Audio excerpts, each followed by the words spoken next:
La 1 en Canarias. Última hora en COPE. Estar informado. Cerramos el telón de la primera semana de agosto. Es lunes y eso significa que entran en vigor las restricciones de agua en 24 municipios de Cataluña y además coincide con una nueva ola de calor que comienza hoy. Nos encontramos en el 2 de agosto con menos agua embalsada desde 1995. Ahora mismo, además de Cataluña, hay restricciones en otras 3 comunidades, Andalucía, Extremadura y Aragón, aunque uno de los puntos más afectados por esta falta de aguas es la Armentera, en la comarca del Alto Ampurdán, en Gerona. Marc es uno de sus vecinos. Coincide la noticia con que parece que estas gotas parecen que compensan el anuncio. Por suerte estamos cerca del río, ¿no? Y ha habido bastante agua y hay bastante tranquilidad. Sí que hay un poco de inquietud, ¿no?, respecto a las restricciones de cara a la semana que viene, pero aún no hay, dijésemos, angustia cerca del tema. En total se van a ver afectados casi 9 millones de personas en toda España y unos 25.000 vecinos en Cataluña. Para ellos el consumo de agua queda desde hoy limitado a 200 litros por habitante y día. Lo ha contado en COPE una vecina de Capmaní, otra de las localidades afectadas por las restricciones. Bueno, el consumo por persona es de 200 litros. Básicamente esto, y lógicamente pues no se pueden regar los jardines, las cosechas tampoco, solamente por regar los árboles, digamos, y bueno, tampoco se pueden lavar los coches, etcétera. Con esta situación fijamos nuestra mirada en Cádiz, en Gerona y en Huelva. Son las 3 provincias que nos han tenido alerta durante todo este fin de semana debido a las llamas. En la primera, el fuego sigue activo, aunque a esta hora se da por estabilizado. Aún así, hay 20 familias desalojadas de forma preventiva. Podrán volver a sus casas en las próximas horas si todo continúa como hasta ahora. Y por lo pronto, cerca de 70 operativos van a estar trabajando toda la noche sobre el terreno. El fuego se ha decretado en el Parque de las Canteras, con 4 focos simultáneos, lo que hace indicar que son intencionados. Uno de los vecinos afectados es Guille. Estaba tranquilo en mi casa y había un apagón y entonces pues me ha dado por revisar el móvil, me ha dicho mi pareja que mi pareja sí la ha pillado bastante cerca, de hecho. He llegado un poquito más tarde, desde donde yo estaba no he visto una sola llama, pero claro, se veía todo el humo y todo lo quemado y pues claro, toda la peste ha quemado, los ojos cuando te llevabas un rato ahí pues obviamente te escocían. En Huelva, el incendio decretado este sábado ha afectado a 450 hectáreas. La buena noticia es que esta tarde se ha estabilizado. Se ha retirado el nivel 1 de emergencia, por lo que los vecinos desalojados han ido volviendo a sus casas a lo largo de toda la tarde. Y en Gerona, el incendio de Portbou, Colera y Llançà también está estabilizado, aunque todavía no se ha dado por controlado. Y es que las fuertes rachas de viento siguen preocupando a esta hora. Por eso, durante la noche, unas 30 unidades de bomberos permanecerán en el área del incendio, ya que está previsto que el viento cobre de nuevo intensidad. Este fuego ha quemado 573 hectáreas. Con la fuerza de ABC. COPE. Estar informado. De esta forma empezamos una semana que promete dejarnos altas temperaturas en el mercurio y también en lo político, sobre todo tras el último movimiento de Vox. Los de Abascal se han abierto a apoyar un hipotético gobierno de Feijóo sin formar parte de él. Y eso abre la puerta a que otros partidos, como el PNV, se abran a apoyar una hipotética investidura. Pablo Fernández, buenas noches. ¿Qué tal? Buenas noches, Gonzalo. Hasta ahora, algunos partidos, como Coalición Canaria o el PNV, se negaban a apoyar una investidura de Feijóo siempre y cuando Vox formase parte del gobierno. Con esta maniobra, desde Génova intentarán volver a buscar esos apoyos necesarios, por ejemplo el de los nacionalistas vascos, aunque su presidente Antonio Ortúzar sigue cerrando la puerta. La única opción que tiene el Partido Popular es sumar con Vox. Nosotros somos incompatibles, ni por acción ni por omisión podemos estar en una misma operación política. Mientras el presidente del PP, Alberto Núñez Feijóo, no pierde la confianza pese a que las cuentas son difíciles. Es un avance en la dirección, primero, de reconocer los resultados electorales y de reconocer la victoria electoral del Partido Popular, y segundo, un avance en el ámbito del constitucionalismo. Entiendo que es necesario. Sin duda, la propuesta que hago es una propuesta de un gobierno en solitario del Partido Popular basado en un acuerdo amplio y constitucional. Además, respecto al último escaño que sigue en juego, este lunes la Junta Electoral Central decide si acepta la reclamación del PSOE y se revisan los más de 30.000 votos nulos contabilizados en la Comunidad de Madrid. Tienes más información en cope.es y ahora sigues en la noche de COPE con Adolfo Arjona.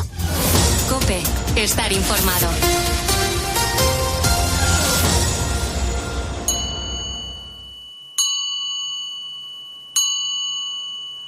Our life together is so precious. Together we have grown. We have grown. Although our love is still special,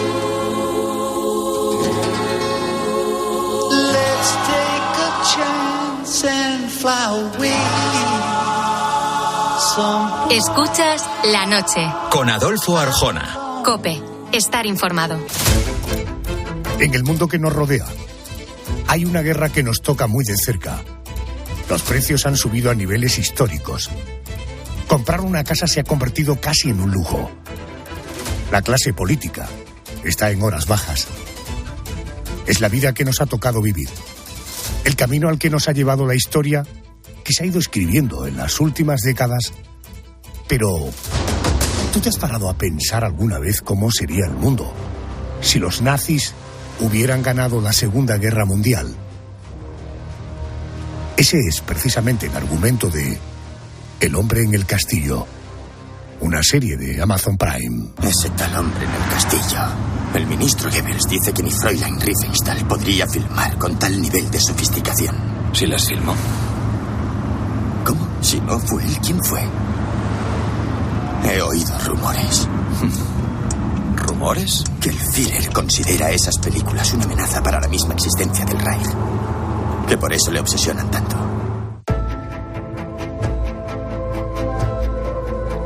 Nadie mejor que Alberto Naún es profesor de comunicación audiovisual en la Universidad de Navarra. Y yo creo que es de las personas más autorizadas para hablar de este mundillo de las series de televisión. Profesor Naún, Alberto, muy buenas noches. ¿Qué tal? Buenas noches. Adolfo, ¿cómo estáis? Muy bien. Exactamente el planteamiento de El hombre en el castillo, ¿de qué va la cosa? ¿Cuál es el argumento? Es lo que se denomina una distopía de historia alternativa. Y lo que nos cuenta es que, por cierto, está basada en una novela de Philip K. Dick, aquel que escribía novelas de ciencia ficción en las que están basadas películas como Blade Runner, por ejemplo. En este caso es una novela del año 62 que lo que nos contaba era en esta idea de qué hubiera pasado, como bien explicabas, si los nazis hubieran ganado la Segunda Guerra Mundial. Entonces nos propone, ¿no?, en ese universo paralelo, cómo Alemania y Japón se han dividido, los Estados Unidos, en una especie de gran tercer Reich, de modo que una parte con Nueva York como capital pertenece a los alemanes, y la otra pertenece a los japoneses, ¿no?, la parte más cercana al Pacífico, con San Francisco como capital. Bueno, hay una zona también neutral en medio, y precisamente en esa tensión entre las potencias supuestamente ganadoras de la Segunda Guerra Mundial es donde se va desarrollando la serie, que ha tenido un relativo éxito. Ha sido una de las más, digamos, potentes de Amazon y las que le puso en el mapa, porque empezó a emitirse en 2015 y su cuarta y última temporada fue en el 2019. Alberto, ¿cómo es el mundo tras el triunfo nazi, naturalmente y afortunadamente, en esta serie?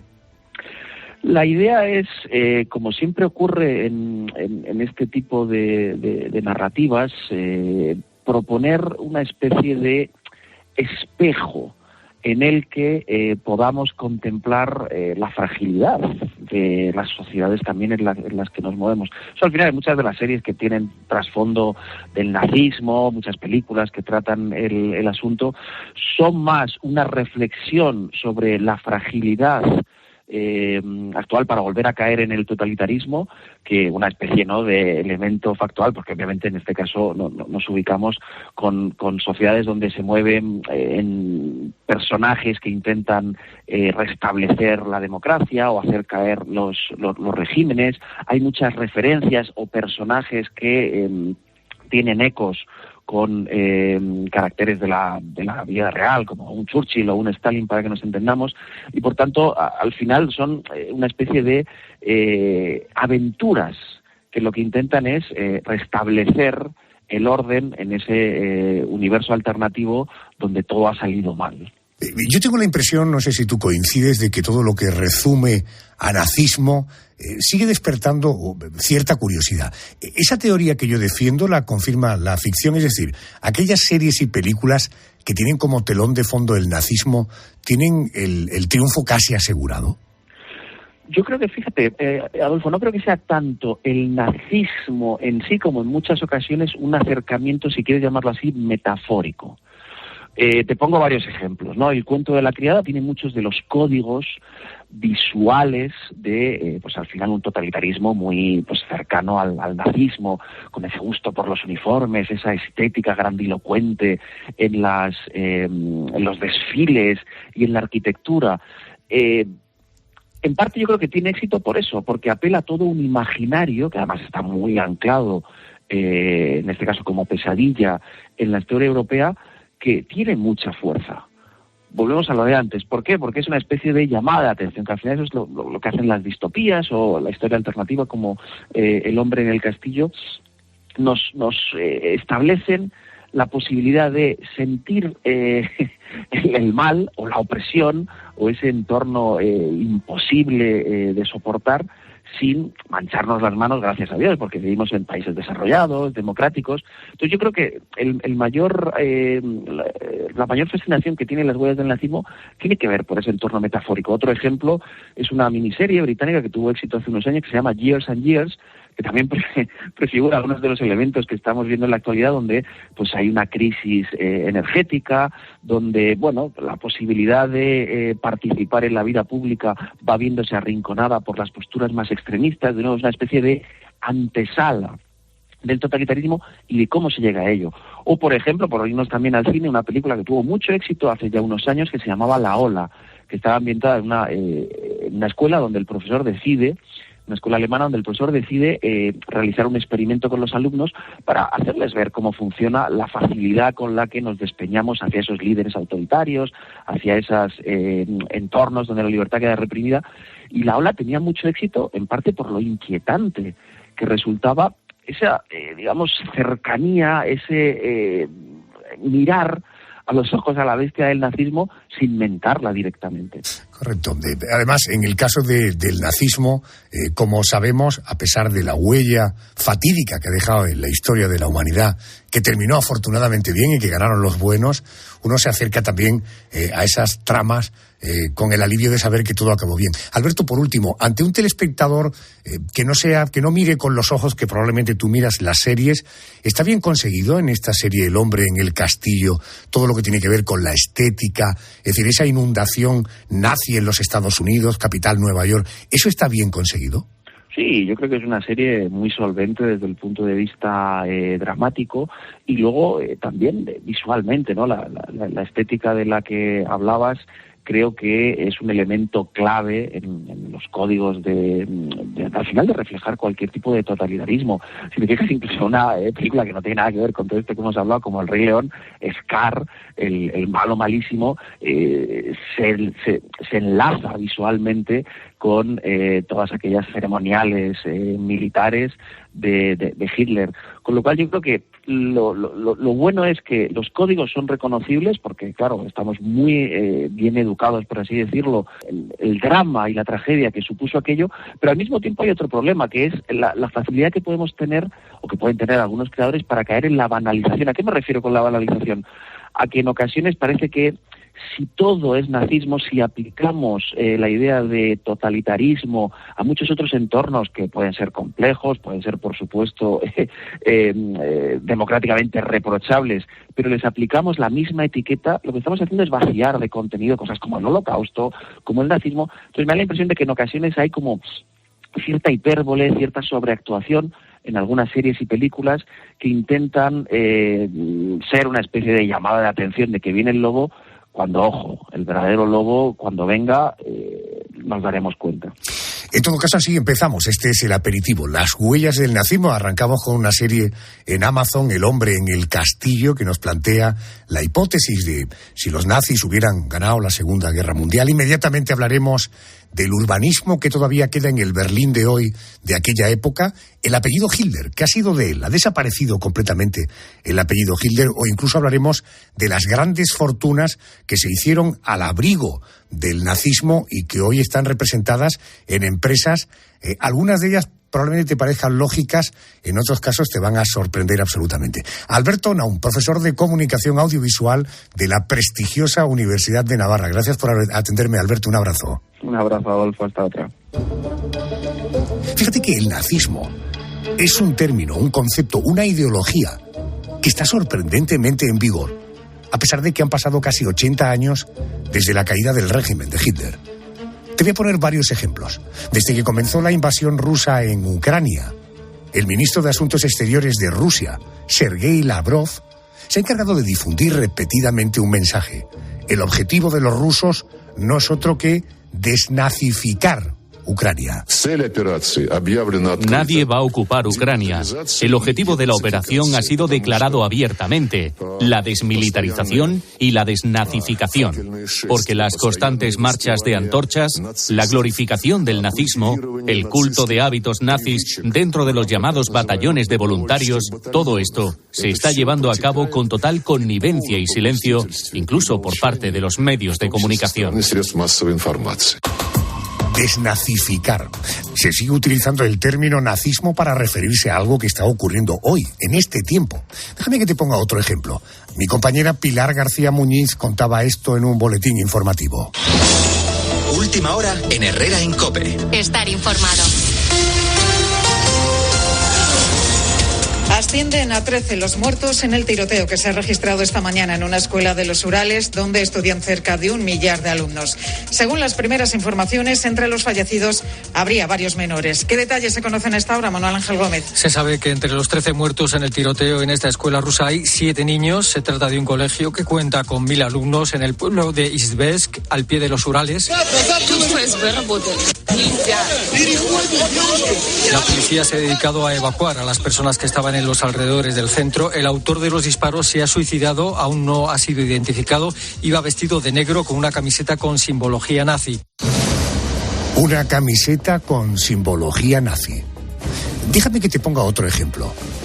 Tras la polémica por los cánticos de los estudiantes de un colegio mayor de Madrid, que seguro que recuerdas, trascendieron otras imágenes de alumnos de esa misma residencia, realizando saludos hitlerianos y cánticos nazis. Algo que no se quedó en anécdota. La embajadora de Alemania en España salió al paso condenando públicamente estos hechos. Hoy, aquí en la noche de Arjona, ponemos el foco en las huellas del nazismo en el siglo XXI.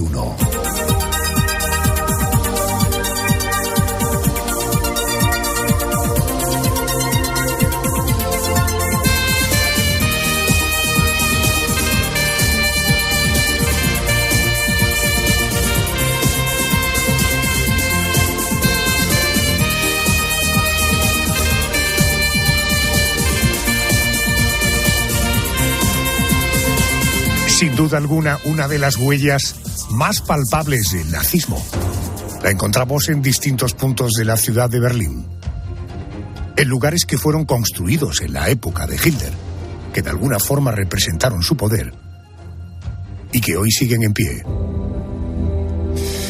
Con la ayuda de Blas Urioste quiero hacer esta noche un recorrido por algunos de esos enclaves. Él es guía turístico en Berlín, ha diseñado varios recorridos sobre la arquitectura nazi en la ciudad. Es el director y cofundador de Vive Berlin Tours. Querido Blas, muy buenas noches.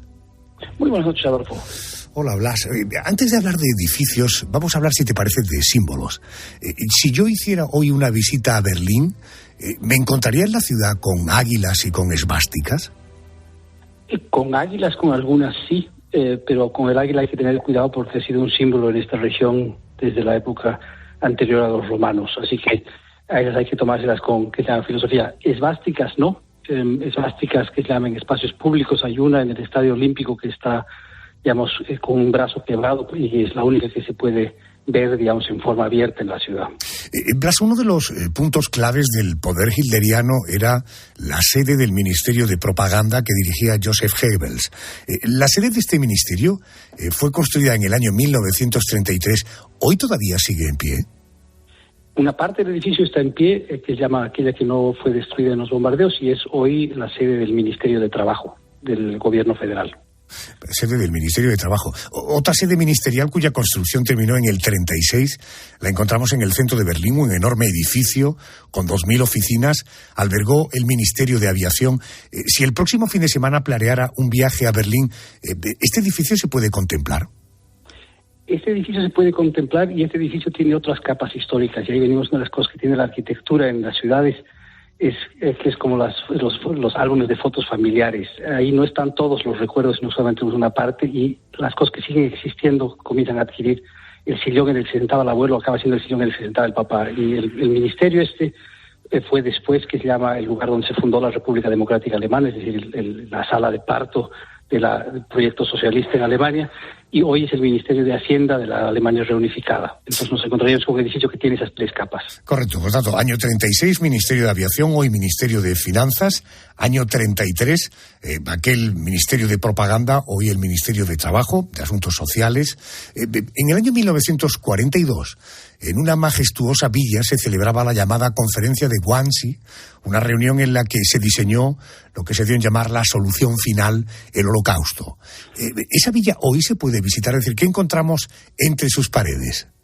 En esa villa se encuentra hoy una fundación que se ocupa de mantener viva la memoria de que se llama esa sesión, en la cual funcionarios de segundo rango de diferentes ministerios que se llaman, no diseñaron, sino que formalizaron aquello que ya se estaba produciendo, que se llama, y lo hicieron, que se llama un plan estratégico del exterminio de la población judía europea.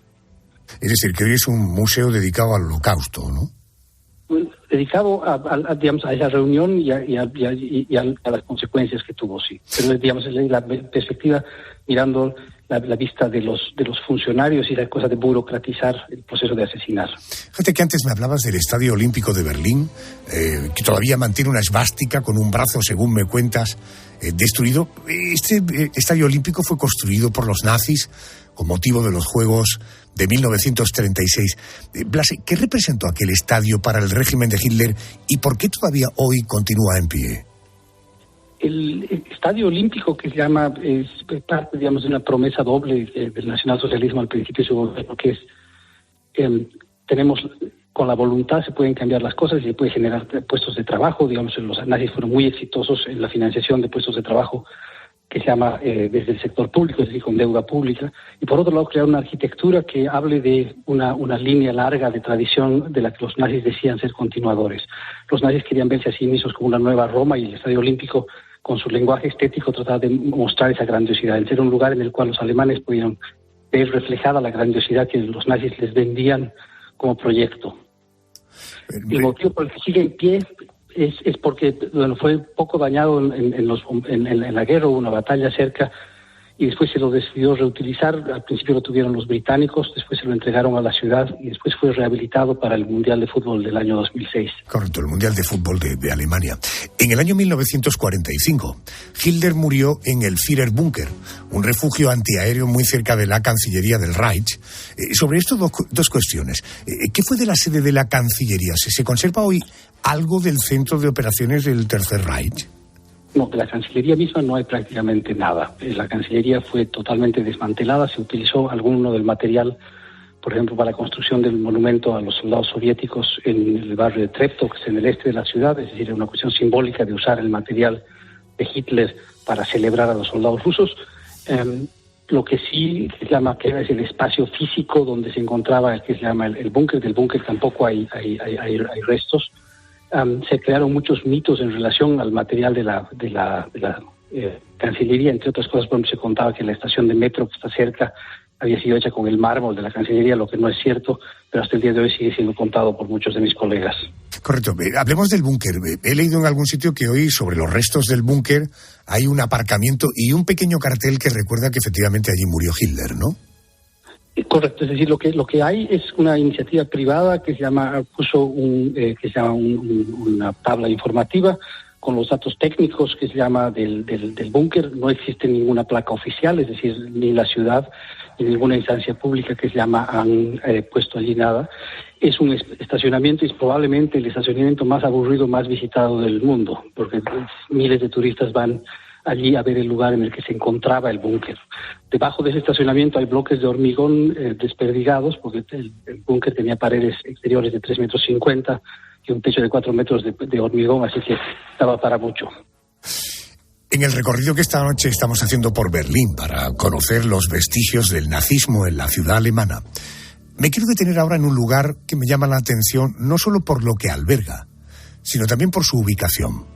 Me refiero a un lugar llamado Topografía del Terror. Blas, ¿de qué estamos hablando cuando hablamos de Topografía del Terror? Estamos hablando de un terreno que se encontraban los edificios que albergaban a las dos instituciones principales del aparato represivo nacionalsocialista, que son la Gestapo y la SS. Esos edificios fueron destruidos parcialmente en la guerra y desmantelados después por los americanos. Y en la década de los años 80, que un grupo de estudiantes de historia y de arqueología decidieron buscar las huellas y comenzaron a hacer un trabajo, digamos, que después va a derivar en una exposición organizada en forma privada, que era la topografía del terror. De eso se ha resultado una fundación, ya con el tiempo, con apoyo público, que hace una exposición que se dedica a mostrar la historia desde la perspectiva, digamos, poniendo un foco no en las víctimas, sino en quienes cometieron los crímenes. Saber quiénes eran, de dónde venían y cuál fue su destino al final.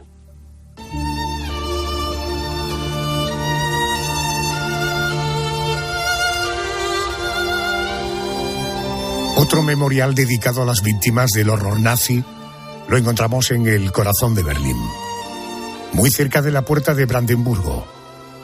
Se trata del monumento a los judíos de Europa asesinados, el monumento del Holocausto.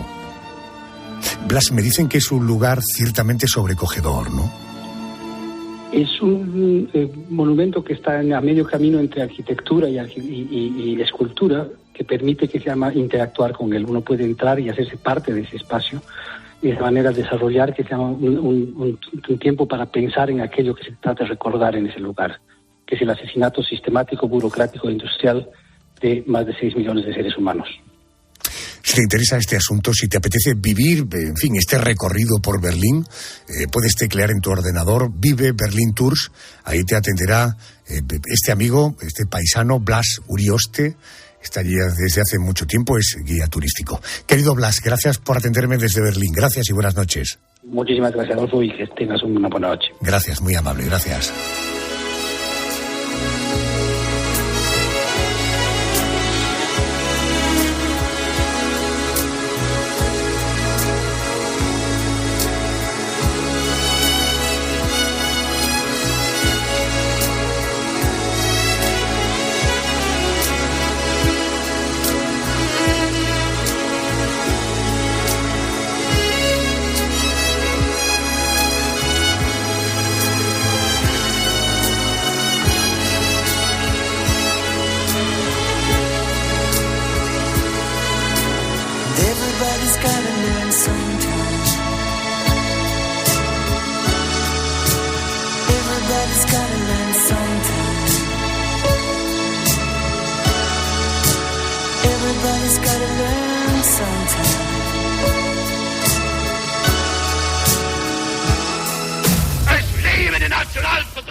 Adolf Hitler, una auténtica bestia negra del siglo XXI. El hombre responsable de la muerte de millones de judíos, y no solo de judíos, de gitanos, de masones, de discapacitados, de homosexuales, de prisioneros de guerra. El líder nazi sembró el horror y hoy su apellido está maldito. ¿Quién querría llevar el apellido de uno de los personajes más odiados de nuestra era? La respuesta es que ni tan siquiera sus propios familiares. Quiero saludar a Greco Casanova, es historiador, redactor de cultura en Voz Populi, es divulgador de historia en su canal de YouTube, en Memorial. Querido Greco, muy buenas noches y bienvenido a la cadena COPE. Muy buenas noches, Adolfo. Buenas noches. Todo un honor estar aquí. Muy amable. Esta noche vamos a hablar del apellido Hitler. Lo primero que hay que aclarar es que ese no debía haber sido el apellido del líder nazi, ¿no? ¿Esto es así? ¿Por qué? Sí, bueno, para hacernos una idea, el padre de Hitler no se llamó Hitler, no se apellidó Hitler, hasta que no cumplió los 39 años. Para entender esta historia, que es un tanto enrevesada, nos tenemos que quedar con que el padre de Adolf Hitler se llamaba Alois, porque lo repetiremos varias veces. Bueno, pues este Alois se apellidó Sicki-Gruber, y perdón por mi alemán, y se apellidó así hasta solo 12 años antes del nacimiento de Adolf. En el registro bautismal de Alois, el hueco del apellido del padre lo dejaron en blanco, y durante la mayor parte de su vida él llevará el apellido tan raro que hemos mencionado. Correcto. Y bueno, pasan los años, cuando Alois tiene 5, su madre se casa con Johann Georg Hitler, escrito con ED y no con T. Siguen pasando los años, cuando cumple 10 años su madre muere y él acaba viviendo con el hermano de su padrastro, que se llamaba Johann Nepomuk Hitler, y esto será importante para la historia. Alois crece, se hace funcionario, prospera, y cuando tiene 39 se produce el cambio del apellido. No hay nada confirmado, pero se cree que este último que mencionamos, Johann Nepomuk Hitler, al no tener herederos varones, parece ser que hizo una herencia en favor de Alois con la condición de que adoptase su apellido. Y bueno, fue así, fueron a la iglesia, declararon que el padre de Alois había sido ese tal Johann George, que se había casado con la madre, y se hizo el cambio del apellido. Entiendo. Breve cronología. De Adolf Hitler podemos contar que nació en 1889, que a los 32 años se convirtió en el líder del partido nazi, que a los 45 se autoproclamó canciller imperial de Alemania, que se casó con Eva Braun unas horas antes de morir en el búnker en el año 45 y que no tuvo hijos. Sin embargo, existe una teoría que mantiene que Hitler sí tuvo descendencia. Jean-Marie Loret, nacido en 1918, fallecido en 1985. ¿Existe alguna prueba de cierto peso sobre esta paternidad? Pues ciertamente no. No hay pruebas, ningún biógrafo serio sostiene esta teoría. Es verdad que Hitler siempre ocultó sus relaciones, tuvo unas relaciones un tanto extrañas, que por ejemplo con su pareja Eva Braun la ocultó de la opinión pública, no se dejaba ver con ella, mientras que otros jerarcas nazis, se me ocurren Goering o Goebbels, protagonizaban reportajes en prensa, eran el ejemplo de la familia alemana, incluso sus mujeres ejercían una especie de primera dama en actos públicos. Hitler ocultó a Eva Braun y no se casa con ella hasta la noche antes de suicidarse en el búnker, cuando los dos saben que se van a quitar la vida. Pero volviendo a la pregunta, los principales historiadores como Kershaw descartan cualquier paternidad de Hitler. Greco, déjame que sitúe a los oyentes, dejando a un lado esa supuesta paternidad. El apellido Hitler lo extendieron sus hermanos, que sí tuvieron hijos, por tanto sobrinos de Adolf Hitler. Uno de ellos llegó incluso a cambiar su apellido por el de Stuart Houston. Pronto los últimos familiares del dictador fueron sus sobrinos nietos, ya con el apellido Stuart Houston. ¿Cómo era su vida de estos chicos, estos sobrinos nietos? ¿Alguien en su entorno conocía su parentesco con el líder nazi? Pues parece ser que lo supieron ocultar bastante bien, que no les gustaba nada esa parte de su pasado. Ocultaron el apellido, como bien has comentado, se lo habían cambiado, y cuando se acercaban periodistas, porque hasta reportajes muy recientes se acercaban periodistas a preguntar, siempre pidieron la máxima discreción y quisieron dejar esa parte fuera de su vida. Esta gente vivía en Estados Unidos, ¿no? Sí. Uh-huh. ¿Qué hay de cierto en que los sobrinos nietos de Hitler acordaron no tener hijos, sacrificando su vida personal para acabar precisamente con el apellido? Sí, eso se ha publicado alguna vez, y es verdad que con ellos se acabó el linaje Hitler, de Adolf Hitler me refiero, pero Alex, uno de ellos, lo negó a uno de los periodistas que investigó sobre el caso. Entiendo. ¿Debemos entender que ya no queda en el mundo ninguna persona con el apellido Hitler? Pues no, todavía quedan, y quedan bastantes para lo señalado que está el apellido. Es cierto que se redujo drásticamente tras la Segunda Guerra Mundial, especialmente en países de Europa, pero siguen quedando bastantes. Recuerdo que en unas elecciones locales en Namibia, que fue colonia alemana, salió elegido un hombre llamado Adolf Hitler de nombre, con un apellido africano. Y era realmente curioso ver los titulares de Adolf Hitler arrasa en unas elecciones en Namibia. Eso también se da en muchos países de Sudamérica, que existen personas que bautizaron a sus hijos como Hitler, Stalin o Lenin, sin ir más lejos, el que fuera presidente de Ecuador, Lenín Moreno.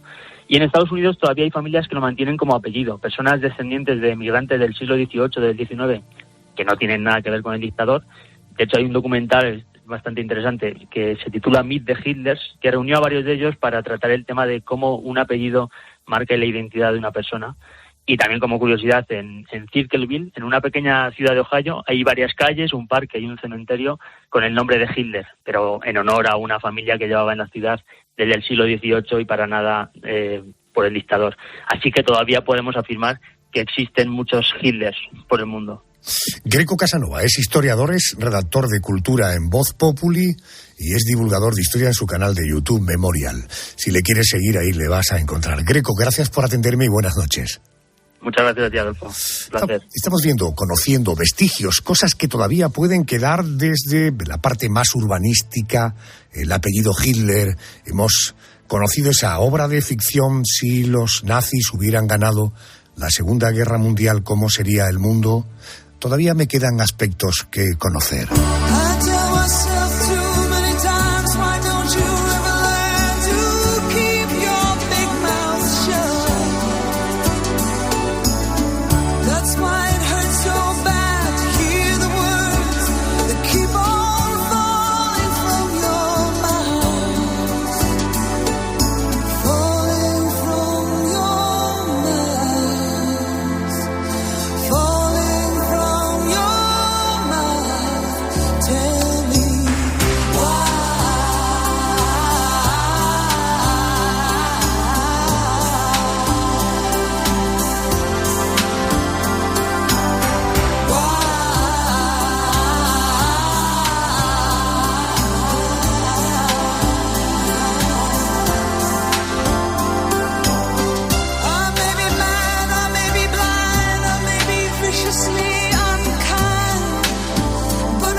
La llegada de Adolf Hitler al poder supuso la desgracia para millones de personas.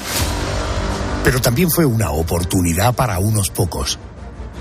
Unos pocos empresarios, magnates, millonarios. Las dinastías industriales más ricas de Alemania, que amasaron dinero, amasaron poder, colaborando con el Tercer Reich. El equipo de oficiales y operarios especializados de la DEF obtienen un producto de calidad única, lo cual me permite ofrecerles con absoluta confianza y orgullo toda una línea de utensilios de cocina de campaña superior en todos los aspectos al que ofrecen mis competidores. Consulten la lista adjunta y los colores disponibles. ¿Que Hitler y el nazismo fue una oportunidad para unos pocos? Esta es una realidad que pone sobre la mesa el periodista de investigación David de Jong en su libro Dinero y Poder en el Tercer Reich, la historia oculta de las dinastías más ricas de Alemania, de la editorial principal de los libros. Me va a atender Fernando Álvarez, es editor del grupo Ático, una de las personas que han trabajado con David de Jong. Fernando, muy buenas noches. Hola, buenas. Fernando, para comprender de qué escenario partimos, ¿cómo reaccionó el tejido empresarial alemán a la llegada de Hitler al poder? ¿Qué opinión tenían de él? Uh-huh. Bueno, en realidad lo uparon al poder, o por lo menos lo mantuvieron en el poder. Sí que es verdad que al principio lo que son las clases altas alemanas veían a Hitler un poco como un payaso, como una figura un poco extravagante de las regiones más empobrecidas de Alemania, y pensaban que lo podrían controlar fácilmente. Pero lo cierto es que cuando en 1933 el partido nazi se presenta a las elecciones y no las gana, pero digamos que obtiene, es el partido que más votos obtiene, Hindenburg le nombra canciller. Después de esas elecciones, siendo Hitler canciller, pero no teniendo todavía todo el poder, lo que ocurre es que tiene que haber otras elecciones. En ese momento, Goering organiza una reunión en su residencia en Berlín con los mayores magnates alemanes. Es una reunión que tiene lugar el 20 de febrero de 1933 y en esta reunión les dice muy claramente que van a ser las últimas elecciones en 10 años y que seguramente en 100 años. Y que ellos lo que tienen que hacer es apoyarle, porque si no gana las elecciones en el terreno constitucional, las va a ganar de otra forma. Entonces ellos fue muy claro el partido nazi en lo que quería hacer, y estos magnates entre los que se encontraban los protagonistas del libro, como por ejemplo Flick, Günther, Bonfink, pero también otros por ejemplo de Allianz, de Ike Farben, compraron lo que Hitler les propuso. Hitler les dijo que si querían tener estabilidad, que le apoyaran y que él iba a liquidar la democracia, y no tuvieron ningún problema en financiarlo. Ya digo, es una reunión el 20 de febrero del 33, que es es en el momento en el que financian un partido nazi que está quebrado en ese momento. Fijaros, susto o muerte. La amenaza es o conmigo o contra mí, y ya les advertía que la democracia iba a acabar. Vamos a ir descubriendo algunos nombres propios. Estoy seguro que parte de nuestra audiencia se va a asombrar cuando escuchen algunos, de empresarios y de empresas que crecieron y que se enriquecieron al albur del nazismo. Por ejemplo, la BMW. ¿Qué tiene que ver esta lujosa marca de coches con la familia Goebbels? Recuerdo, la familia del ministro de propaganda Joseph Goebbels, que era mano derecha de Adolf Hitler. ¿Qué tiene que ver esta lujosa marca de coches con la familia Goebbels? Sí, bueno, la familia Goebbels, que efectivamente, como muy bien has dicho, era el ejemplo de familia nazi, tanto por lo que eran como por la imagen que vendían. La BMW está relacionada con Goebbels a través de la figura de Magda Goebbels. Magda Goebbels, que es la esposa de Joseph Goebbels, es Magda Friedlander de soltera. Magda Friedlander, digamos que realmente es una de las personalidades que en este libro que resultan más fascinantes, porque era una mujer que tenía un olfato de poder tremendo. Los 3 hombres de su vida acabaron siendo personas de gran poder. Por ejemplo, en su juventud se relacionó con Chaim Arlosorow. Chaim Arlosorow, por paradójico y por parecer hoy en día, porque luego acabó siendo la primera dama no oficial del Tercer Reich, era un activista sionista que alcanzó posiciones relevantes de poder en lo que era entonces el mandato británico de Palestina en proyectos sionistas. Y más adelante se casó con Günter Quandt, que ahora hablaremos de él, y luego se divorció de él y se casó con Joseph Goebbels. Eso, ya de ese primer matrimonio ella ya aporta 7 hijos, ¿correcto? Sí. No, perdona, el primer matrimonio, sí. Primero se casa con Günter Quandt, que Günter Quandt era el empresario, uno de los mayores industriales de la época en Alemania. Tenía una fábrica de baterías que se llamaba LAFA y muchos más activos. Y Günter Quandt había tenido 2 hijos con una mujer anterior. Su primogénito había muerto y solo quedaba Herbert, que era el que le iba a heredar. Günter Quandt se casa con Magda Goebbels y tienen otro hijo, que es Harald.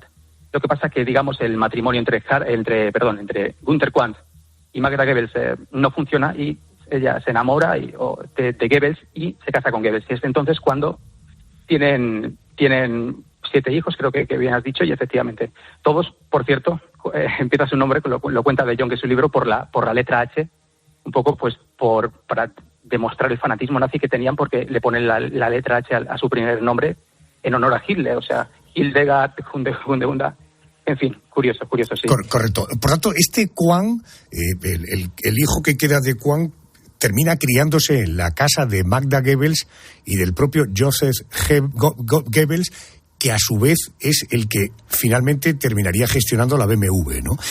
¿Esta dinastía alemana de los Quandt sigue hoy al frente de la BMW? Sí, realmente sí.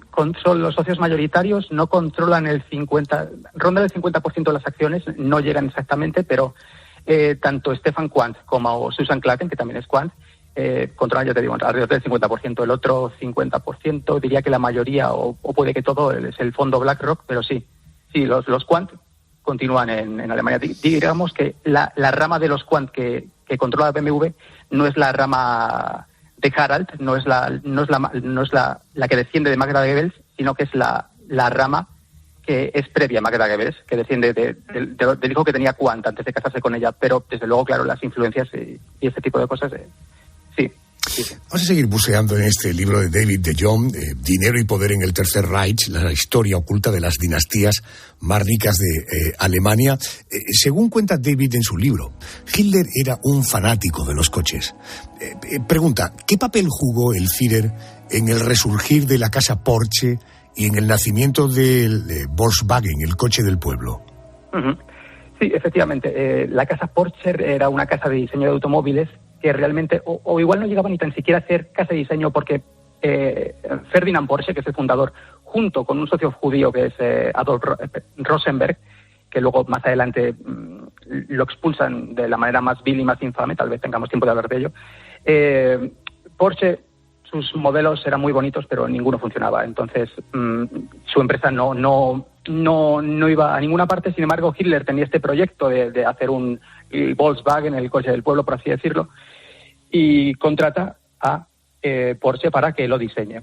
Y se crea el proyecto Volkswagen. Lo que hace Hitler es funda una ciudad en Sajonia, Wolfsburgo, y en ella establece la fábrica de Volkswagen, pero sin embargo se llegaron a producir muy pocos escarabajos, o sea, Volkswagen escarabajos, que es el Volkswagen por antonomasia, durante el Tercer Reich, porque enseguida estalló la guerra y hubo que se reconvirtió esta fábrica a fábrica de armas. Pero efectivamente sí. Fíjate qué curioso, ¿eh? La casa Porsche es propiedad del grupo Volkswagen. Uno de los reproches que David de Jong hace en su libro a estas grandes empresas es que se aprovecharon de la mano de obra gratuita que les aportaba el régimen. Te pido ejemplos concretos de empresas como BMW o como Daimler-Benz, lo que hoy conocemos como la Mercedes. ¿De dónde procedía esa mano de obra y cómo funcionaba ese sistema de tráfico de trabajadores, por decirlo de esta manera? Sí. Eran tanto trabajadores esclavos como trabajo forzoso. Bueno, Alemania tanto la Segunda Guerra Mundial había ocupado cantidad de países y de ellos se sacaba la mano de obra esta forzosa y esclava, y luego también de judíos de su propio país que lo usaba. ¿Cómo funcionaba el sistema? Pues básicamente se basaba en un establecimiento de subcampos de concentración o subcamps. ¿Qué era esto? Que las empresas alrededor de sus fábricas, o incluso a veces dentro de las propias fábricas, establecían campos de concentración, y a ellos las SS, que eran los que pisaban los campos de concentración en todas partes, llevaban los prisioneros. Estas SS se encargaban de vigilar a los prisioneros, y además a las SS las empresas les pagaban un salario directamente a los guardias de las SS por prestarles esos trabajadores, entre comillas. Pagaban a las SS, no a los trabajadores. Los trabajadores, pues cuando no eran esclavos eran forzados y las condiciones de trabajo eran muy, muy, muy malas, efectivamente, y sobre todo procedían de la zona del este de Europa, que era la que había ocupado Hitler, pero también de la Francia ocupada o mano de obra judía de la propia Alemania. Estás oyendo a Fernando Álvarez, es editor del Grupo Ático, una de las personas que han trabajado con David de Jong en este libro, La historia oculta de las dinastías más ricas de Alemania, dinero y poder en el Tercer Reich. Otra empresa que todos conocemos y en cuyo pasado hay enormes vinculaciones con el nazismo es Dr. Oetker, una compañía alemana con más de un siglo de historia que te sonará porque prepara pizzas o produce levadura o preparados para postres. También hay en el grupo empresas de cerveza, de vino, hasta editoriales y hoteles de lujo. Le leía a David de Jong que la familia detrás de esta gran empresa, del doctor Oetker, en los años de Hitler, fue la más ideologizada de todas. ¿De qué manera el doctor Oetker se benefició del régimen y de la guerra? Porque se habla en el libro de la arianización del negocio, ¿no? Sí, efectivamente. La familia Oetker es la más ideologizada de todas las que aparecen en el libro, que de Jong sobre todo ha decidido centrarse en familias que hoy en día continúan manteniendo poder. Por ejemplo, en su libro pues no aparecen los Thyssen porque digamos que no la rama de los Thyssen, aunque efectivamente apoyó mucho al Tercer Reich, hoy en día está extinguida. Pero efectivamente el doctor Oetker, a diferencia de otras familias que aparecen en el libro, era un nazi ideológico. Es decir, que creía plenamente en el nazismo y a veces tomaba decisiones empresariales que iban en contra de sus beneficios para favorecer al nazismo. Por ejemplo, eran propietarios de un periódico y que daba mucho, que era perfectamente rentable, y también tenían otro periódico que era nazi y no era rentable. ¿Qué hicieron? Los fusionaron los dos para financiar la ideología nazi. Y en este sentido son muy distintos los Oetker del resto de las dinastías, porque el resto simplemente eran oportunistas que estaban con el nazismo, como podían haber estado con el capitalismo, como incluso podrían haber estado en cualquier otro sistema. ¿Cómo se benefició? Pues sobre todo a partir de las arianizaciones que comentas tú. Arianizaciones es un término, un poco bastante infame que sacaron en su momento, con el que en su momento los nazis se refirieron a las expropiaciones de judíos, digamos, expropiaban propiedades judías y se concedían a personas de lo que ellos llamaban raza aria. Esto, digamos, que efectivamente favoreció a Oetker, pero como también favoreció a muchas empresas, efectivamente. Uno de los nombres que encontramos en las páginas de Dinero y Poder en el Tercer Reich es el de Friedrich Flick. Quizá no es el nombre más conocido, pero sí, según de Jong, es el mayor y peor oportunista de todos los que aparecen en el libro. ¿Quién fue y por qué le define así David de Jong? Sí, bueno, Friedrich Flick era un magnate industrial alemán, que ¿por qué era el mayor oportunista? Porque era un hombre que, partiendo de una posición relativamente humilde, acabó siendo el más rico de Alemania después de la Gran Depresión, acabó siendo el más rico de Alemania durante la República de Weimar, acabó siendo el más rico de Alemania durante el Tercer Reich.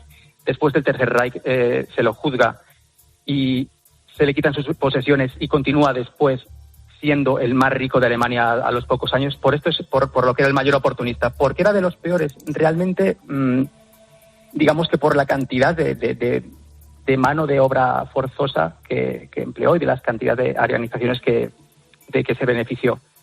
Pero sí, efectivamente, este hombre se le juzgó, fue de los pocos empresarios alemanes que se juzgó en Nuremberg en 1947, se lo condena a 7 años de cárcel, simplemente cumple 3, y en 1950, ya te digo, se le quitan la mayoría de sus empresas o se le fuerza a reestructurarlas, pero cuando acaba la década es el propietario de Daimler-Benz y, de nuevo, si no el hombre más rico de Alemania, desde luego uno de los más ricos. Fíjate, llegó a explotar en sus fábricas y en sus minas a unas 100.000 personas. Uh-huh. En el año 50 se le desposee de todo y a principios de los 60, 59-60, se convierte en el máximo accionista de Daimler-Benz, que nos suena a todos más si decimos la Mercedes. Entre las grandes empresas que de alguna manera se beneficiaron del régimen de Hitler, encontramos a Allianz, a Siemens, a ThyssenKrupp. ¿Estas empresas asumen y aceptan ese pasado vinculado al régimen nazi? ¿Han pedido perdón por ello o han corrido un tupido velo sobre esa parte de su propia historia? Digamos que intentan que se hable lo menos de ello lo menos posible, y esto en Alemania es hacer que ellas hablen lo menos posible y no quieren dar ningún motivo para que se hable de ello. Por ejemplo, si alguna vez se les ataca, ellos no van a responder diciendo que eso es mentira, que simplemente, digamos, mantienen perfil bajo. Lo que hacen estas empresas normalmente cuando salta algún escándalo, suelen encargarlo a algún historiador de prestigio que les escriba una historia de su dinastía. ¿Qué pasa? Que son trabajos muy buenos los de estos historiadores, pero están escritos en un alemán académico muy denso, que muy poca gente lee, porque además son libros muy, muy voluminosos y no llegan al gran público, que al fin y al cabo es lo que se intenta muchas veces, que la gente tome conciencia de esta situación de la continuidad del dinero y el poder desde el alemán nazi hasta la Alemania de nuestros días. Y eso es lo que hacen. En cuanto a si han reparado, en el año 2000 hubo un acuerdo del Estado alemán y las empresas alemanas en conjunto con las víctimas de trabajos forzosos. Lo que se hizo, se pagaron como 4.000 millones de euros entonces, a en torno a 2 millones de personas, pero bueno, que habían sido víctimas de trabajos forzosos, víctimas vivas, digamos, no a sus descendientes, pero al final por cabeza eran como entre 2.500 o 8.000 euros, no pasaron de allí las indemnizaciones. La clave de este acuerdo es que era un acuerdo que no implicaba asumir responsabilidad individual ni por parte de las personas que habían hecho estos actos, ni por parte de las empresas. Entonces, efectivamente pagaron, no demasiado, pero nunca, por lo general, no han hecho una labor de asumir culpas. También depende un poco de empresa. Por ejemplo, hablabas antes de BMW. BMW mantiene hoy en día una fundación basada con el nombre de Herbert Quandt, que digamos no es Günther el patriarca, que es el mayor beneficiario del Tercer Reich, sino que es su hijo, pero durante el Tercer Reich también él participó en dirección de fábricas y también se aprovechó de ello. Entonces, digamos que lo más grave no es tanto de dónde provengan, sino esta labor de ocultación, más que de ocultación, de mantener, aferrarse a los éxitos empresariales de sus patriarcas y no asumir su pasado oscuro. Luego también, su origen, como comentaba, su origen, efectivamente. No, sí. Reconocer su origen. También varía un poco, sí. Sí, no, perdón, ¿me decías? No, sí, que también varía un poco según la empresa. Cuando están en manos todavía de la misma dinastía, intentan tapar. Por ejemplo, Allianz pertenecía a Bonfink.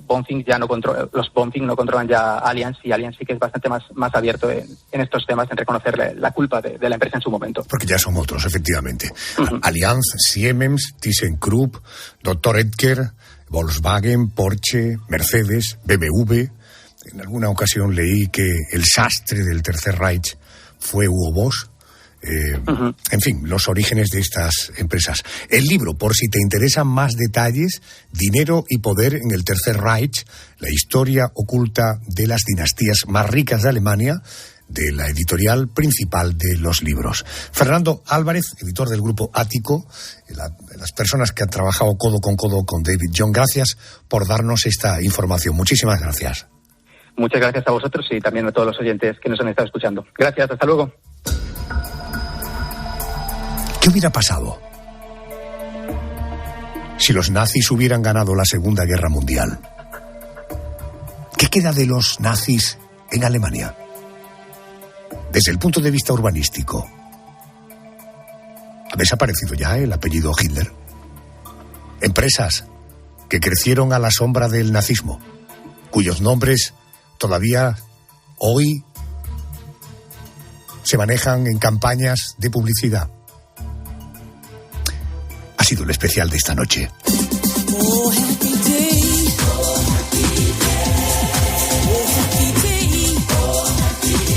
Después de resolver estas curiosidades, vamos al boletín de las 3:02 en Canarias. Y luego vamos a hacer respuestas, a buscar respuestas a preguntas sencillas, a veces un poco alocadas, pero que más de una ocasión seguro que te has hecho. Vamos al boletín de noticias de las 3:02 en Canarias y luego, como cada madrugada de lunes, el porqué de las cosas.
Adolfo Arcona. La noche.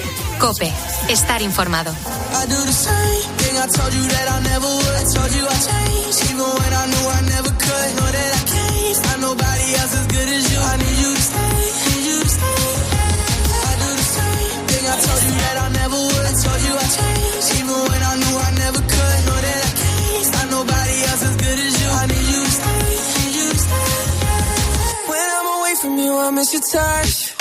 You're the reason I believe in love. It's been difficult for me to trust, and I'm afraid that I'ma fuck it up. Ain't no way that I can leave you stranded, 'cause you ain't never left me empty-handed. And you know that I can't live without you. So baby, stay.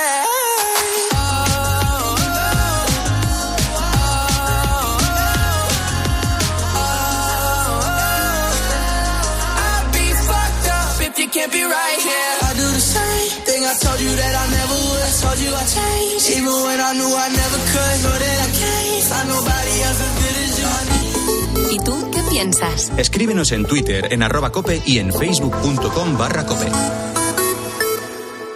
Lo estabas esperando. Oye, que ya está aquí de nuevo. Este viernes vuelve la emoción. Vuelve la Liga. Vuelve. ¡Tiempo! ¡Tiempo de juego! Desde las 7 de la tarde, Almería Rayo Vallecano, Sevilla Valencia. ¡Llegan los goles en tiempo de juego! Y el fin de semana vibramos con el Athletic Club Real Madrid, Getafe Fútbol Club Barcelona. Les habla Pepe Domingo Castaño. Dirige Tiempo de Juego Paco González. Muy buenas. Hola Pepe, buenas Tiempo de juego con Paco González, Manolo Lama y Pepe Domingo Castaño. Un año más, los números 1 del deporte.